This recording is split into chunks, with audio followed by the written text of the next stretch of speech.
तो ओबीसी नेते लक्ष्मण हाके यांचा मद्यप्राशन केल्यानंतरचा एक व्हिडिओ व्हायरल होतोय। त्यानंतर त्यांच्या विरोधात पुण्यामध्ये मराठा समाज आक्रमक झाला होता।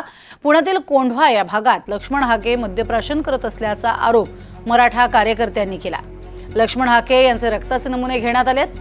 प्राथमिकदृष्ट्या हाकेंनी दारू प्यालेली नाही असं अहवालातनं स्पष्ट होतंय। दरम्यान या कालच्या राड्यानंतर लक्ष्मण हाकेंनी पत्रकार परिषद घेऊन संभाजीराजे छत्रपतींवर आरोप केलेत। संभाजीराजे छत्रपतींनी माझ्या अंगावर माणसं घातली असाही आरोप त्यांनी केलाय। कालच्या राड्यामागे संभाजीराजे छत्रपती हेच असल्याचंही हाकेंनी म्हटलंय। शिवाय संभाजीराजेंना आम्ही राजे म्हणणार नाही असंही हाकेंनी स्पष्ट केलंय। गोळ्या घातल्या तरी ओबीसींच्या हक्काची लढाई थांबवणार नाही असंही लक्ष्मण हाके म्हणाले।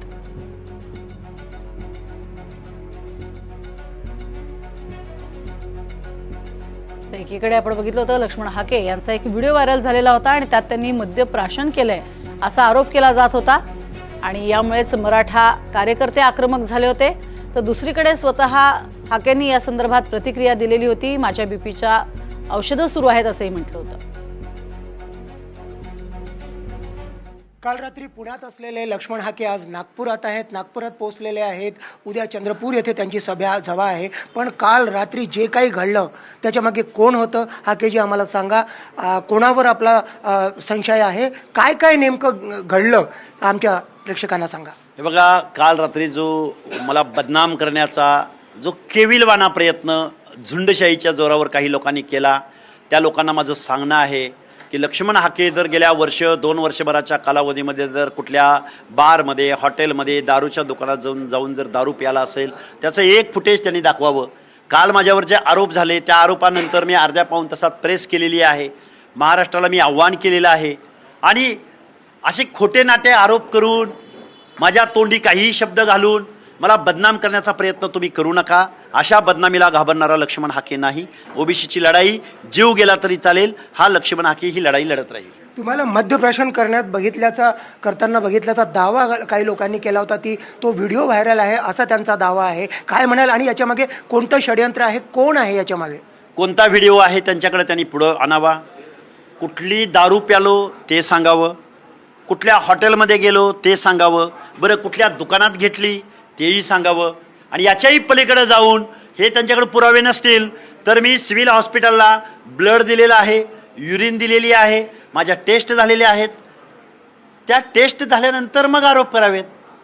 त्यामुळं मी अशा भेकडांना, झुंडीला घाबरणारा लक्ष्मण हाके नाही। तुम्ही छत्रपती संभाजीराजांवरती आरोप केलेला आहे, काय आरोप आहे, काय त्यांचं उद्देश आहे असं आपल्याला म्हणायचं आहे? रात्री ज्या तरुणांनी मला ज्यांच्याबद्दल बोलत होते आणि ज्या घोषणा दिल्या जात होत्या त्यावरून माझा संभाजीराजेंवरती माझा आक्षेप आहे की त्या संभाजीराजेंना आम्ही असं बोललेलो होतो की रयतेचा राजा छत्रपती शिवाजी महाराज, राजर्षी शाहू राजा, त्या गादीची माफी मागून आम्ही असं मत व्यक्त करतो की राजा हा 18 पगड जातीचा रयतेचा असतो।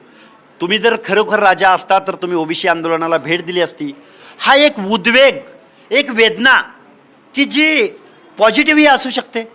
अरे राजा हसत खेळत सामोरं येईल असं वाटलं होतं, पण राजानं डायरेक्ट मारेकरी आमच्या अंगावर घातले। एक राजकीय टीका, एक वैचारिक टीका, एक ओबीसी बांधव काय म्हणतोय हे ऐकण्याऐवजी याच संभाजी भोसलेनं मारेकरी घातले अंगावरती। त्यामुळं छत्रपती संभाजी भोसले, राजे म्हणायला खूप वाईट वाटतं, छत्रपती संभाजी भोसले म्हणायलाही लाज वाटतं। संभाजी भोसले, मिस्टर संभाजी भोसले हे वागणं बरं नवं। एक शेवटचा प्रश्न, या घटनेनंतर आपण आपल्या सुरक्षतेची काय काळजी घेणार आहे? पोलिसांचा कडेकोट बंदोबस्त तर आपल्यासोबत आहेच, पण आपण काय करणार आहे? कारण ही धक्कादायक घटना होती।